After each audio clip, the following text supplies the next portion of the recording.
یہی بات کہی تھی حضرت سعد بن ابی وقاص نے رضی اللہ تعالی عنہ ایرانیوں سے، جب انہوں نے کہا آپ لوگ کیوں ہم پر چڑھائے؟ فرمایا انا قد ارسلنا، ہم بھیجے گئے ہیں، اللہ نے بھیجا محمد کو، محمد نے بھیجا ہمیں۔ مشن کیا ہے؟ لنخرج الناس من ظلمات الجہالت الى نور الایمان، کہ لوگوں کو نکالے ہم جہالت اور جاہلیت کی تاریکیوں سے ایمان کی روشنی کی طرف۔ ومن جور الملوک الى عدل الاسلام، بادشاہوں کے ظلم و ستم کے پنجوں سے نجات دلا کر اسلام کے عادلانہ نظام سے مشناس کرے، یہ ہمارا مشن ہے۔ لہذا آپ دیکھیے اس بات کرنے کے لیے تمہید شروع ہوئی، وَلَقَدْ أَرْسَلْنَا نُوحًا وَإِبْرَاهِيمَ، ہم نے بھی بھیجا تھا نوح کو بھی اور ابراہیم کو بھی، وَجَعَلْنَا فِي ذُرِّيَّتِهِمَا النُّبُوَّةَ وَالْكِتَابَ، اور ہم نے ان دونوں کی نسل میں رکھ دی نبوت اور کتاب۔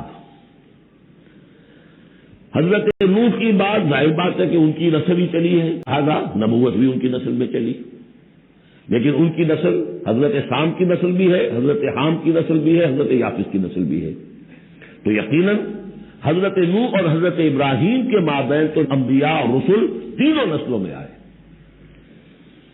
حام کی نسل میں بھی، یافس کی نسل میں بھی، سام کی نسل میں بھی۔ قرآن مجید میں صرف سامی رسولوں کا تذکرہ ہے، البتہ ابراہیم کے بعد پھر جو آئے ہیں وہ حضرت ابراہیم کی نسل میں آئے ہیں، اور حضرت ابراہیم چونکہ اب سے تقریباً 5000 برس قبل کے ہیں، اور ان کی اولاد کہاں کہاں تک گئی ہے یہ بالکل اپنی جگہ پر ایک تحقیق کا موضوع ہے، لیکن نبی ان کے بعد آئے ہیں، ان کی نسل میں۔ وَلَقَدْ أَرْسَلْنَا نُوحًا وَإِبْرَاهِيمَ وَجَعَلْنَا فِي ذُرِّيَّتِهِمَا النُّبُوَّةَ وَالْكِتَابَ فَمِنْهُم مُّهْتَدٍ وَكَثِيرٌ مِّنْهُمْ فَاسِقُونَ۔ اب ان کی نسل کے اندر بہت سے ہیں ہدایت یافتہ بھی ہیں، لیکن بہت سے کثیر جو ہے وہ فاسق ہیں۔ تمہید ہے کس بات کے لیے؟ ثم قفینا علی آثارہم برسولنا وقفینا بعیسی ابن مریم، پھر ہم نے بھیجے ان کے پیچھے ان کے نقش قدم پر، آثارہم برسولنا، اپنے بہت سے رسول، وقفینا بعیسی ابن مریم، اور پھر ہم نے بھیجا عیسیٰ ابن مریم کو۔ عیسیٰ ابن مریم کے تذکرے کے لیے یہ ساری تمہید ہے۔ وآتیناہ الانجیل، اور اسے ہم نے انجیل عطا فرمائی حضرت عیسیٰ ابن مریم کو۔ وجعلنا فی قلوب الذین اتبعوہ رأفۃ ورحمۃ، اور ہم نے رکھ دیا، پیدا کر دیا ان لوگوں کے دل میں جنہوں نے اس کی پیروی کی، بڑی نرمی اور رحمت، رافت اور رحمت۔ رافت کہتے ہیں اس کو کہ کسی کو تکلیف میں دیکھ کر آپ تڑپ اٹھیں، یہ رافت ہے، اور رحمت یہ ہے کہ آپ اب اس کے لیے اس تکلیف کے ازالے کے لیے کوئی کوشش کریں۔ کہ یہ ایک جیسے کہ ہمارے ہاں وہ ریفلیکس ایکشن کا ایک سرکل ہے، ادھر کسی چیونٹی نے کاٹا، اس کا سارا تصور جو ہے یہاں پہنچ گیا دماغ میں، کسی چیز نے کاٹا، فوراً وہاں سے حکم آیا اور جو مسلز ہیں ان کو حکم ہوا اور ہاتھ جو ہم نے کھینچ لیا، انسٹنٹینیسلی یہ شے ہوتی ہے۔ اسی طریقے سے کسی کو دیکھا تکلیف میں اور خنجر چلے کسی پہ، تڑپتے ہیں ہم امیر، سارے جہاں کا درد ہمارے جگر میں ہے، اگر یہ شکل پیدا ہو جائے تو پھر آدمی اس کے نتیجے میں پھر جو بھی کچھ کر سکتا ہے کرتا ہے اس کے لیے۔ تو رافت اور رحمت یہ گویا کہ کمپلیمنٹری ہے۔ اللہ تعالیٰ فرما رہے کہ حضرت عیسیٰ کے جاننے والوں ماننے والوں کے دلوں میں یہ بات تو ہم نے پیدا کی ہے، خود تسلیم کر رہے ہیں۔ وجعلنا فی قلوب الذین اتبعوہ رأفۃ ورحمۃ، اس کی وجہ کیا ہے؟ حضرت عیسیٰ خود بہت رقیق القلب تھے، بہت نیک تھے، اس درجے ان کے اندر تھی کہ ایک چور کو دیکھا اپنی آنکھوں سے وہ چوری کر رہا ہے، اسے کہا کیا کر رہا ہے؟ چوری کر رہا ہے۔ اس نے نہیں میں چوری تو نہیں کر رہا۔ اچھا بھائی میری آنکھ نے غلط دیکھا۔ حضرت عیسیٰ کی اپنا مزاج، ہر ایک کا اپنا مزاج، لہذا وہی مزاج ان کے جو حواریین تھا ان کے اندر پیدا ہوا ہے، رافت، رحمت، رقت قلب، شفقت۔ لیکن یہ چیز اب شیطان نے اس کو موڑ دیا رہبانیت کی طرف۔ وَرَهْبَانِيَّةً ابْتَدَعُوهَا، رہبانیت کی بدعت انہوں نے ایجاد، ایک شے تو ہم نے رکھی ان کے دل میں، رافت اور رحمت ہم نے رکھ دی۔ رافت اور رحمت تو بری شے نہیں ہے، خود حضور کے لیے لفظ سورہ توبہ کی آخری آیت میں آ چکا ہے، بالناس رؤوف الرحیم، بالمومنین رؤوف الرحیم، اہل ایمان کے حق میں آپ رؤوف بھی ہیں رحیم بھی ہیں۔ رافت اور رحمت، رافت اور رحمت، رافت اور رحمت بری شے تو نہیں۔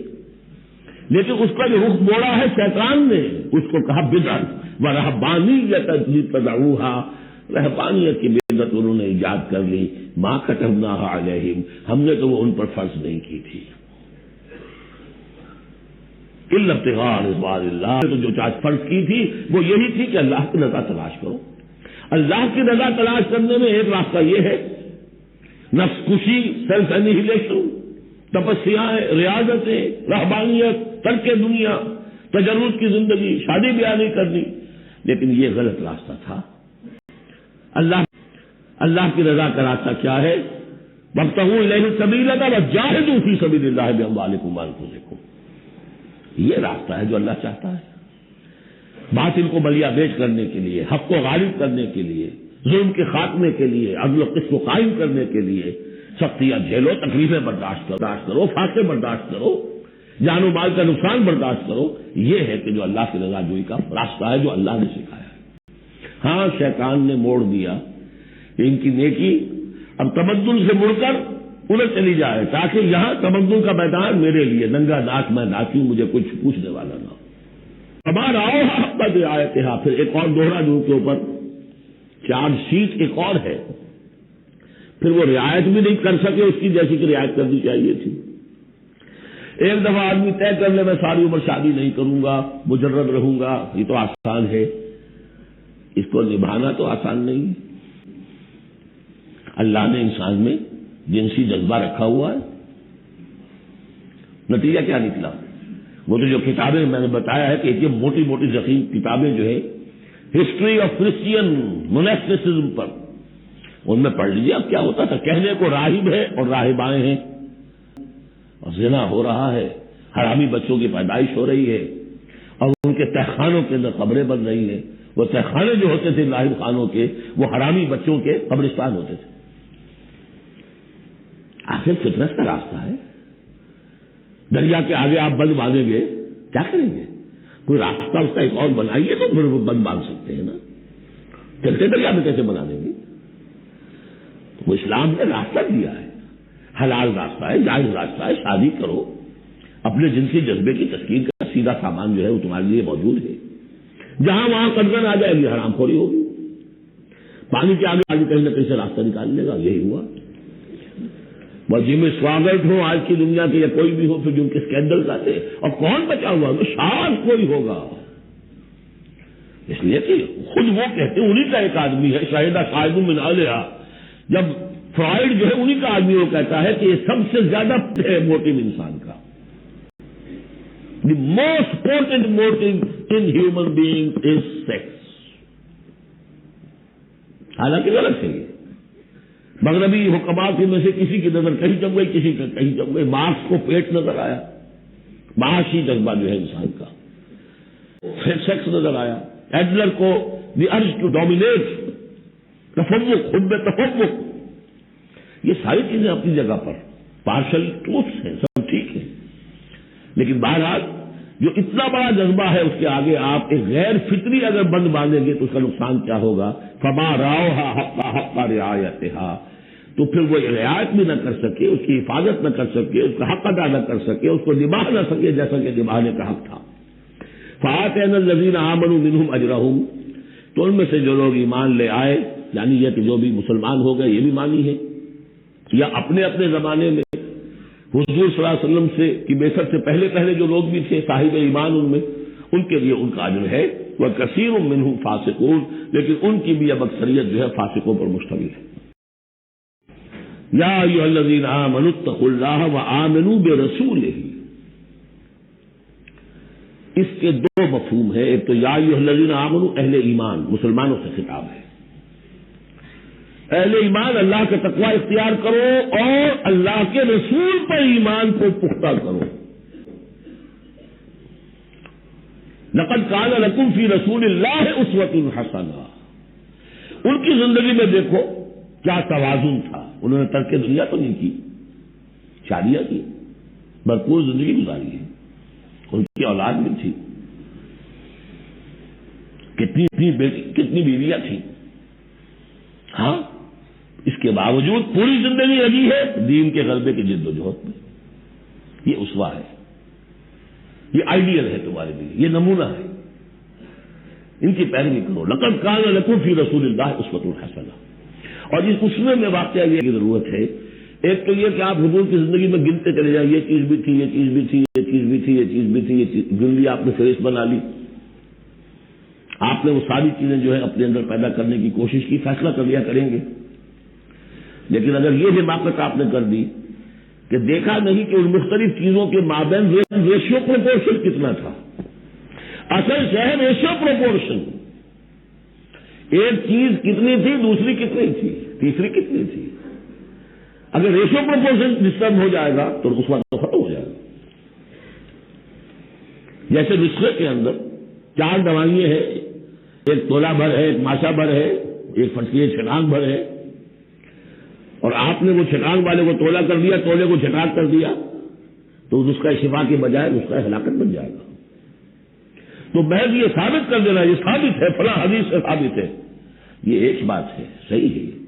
لیکن یہ دیکھیے کہ اس کا مجموعی جو طرز عمل ہے، آپ کا جو رویہ ہے، زندگی جو آپ نے گزاری ہے، اس میں ٹائم ایلوکیشن کیا تھا، اس میں ریسورسز کی ایلوکیشن کدھر تھی، اس میں اب پرائرٹیز کس کو تھی، کیا چیز تھی وہ پرائمری تھی، کیا سیکنڈری تھی. اگر یہ چیزیں بھی ملحوظ نہ رکھی گئی تو وہ سوا نہیں رہے گا، وہ کچھ اور بن جائے گا. لہذا یہاں زور جو ہے وہ آمنوا برسولہ.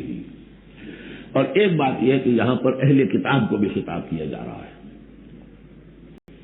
کہ ان میں سے بھی جن لوگوں کے دلوں کے اندر ابھی کوئی رمق تھی ایمان کی، سابقہ ایمان کی، ان کو پکار کر کہا جا رہا ہے یا ایھا الذین آمنوا آمنوا برسولہ. اللہ کو تو تم مانتے ہو پہلے سے، اس کا تقوی اختیار کرو. اب تمہارے لیے بڑا امتحان یہ کہ اس رسول پر بھی ایمان لاؤ. اور اگر تم اس رسول پر بھی ایمان لاؤ گے، یؤتکم کفلین من رحمتہ، تمہیں دوہرا دے گا اپنی رحمت میں سے حصہ. اہل کتاب جو ایمان لائے حضور پر، ان کے دوہرا اجر ہم پڑھ چکے ہیں پہلے ہی، سورہ قصص میں آ چکا ہے.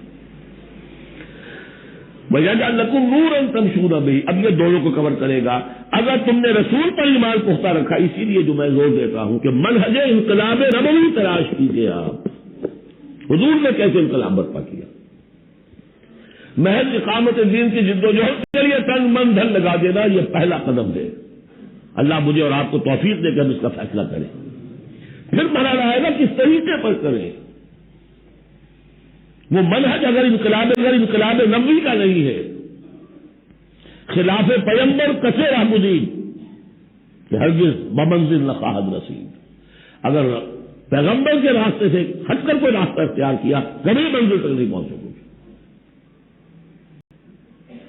لہذا آمنوا برسولہ ہی اتنا یقین ہوگا کہ جائی جاس. آپ کو معلوم ہے جہاں جہاں گمان ہوتا ہے کہ یہاں تیل ہے، کروڑ ارب روپیہ جو ہے وہ وہاں پہ ڈرلنگ کے اندر، تلاش کے اندر لگا دیتے کہ نہیں.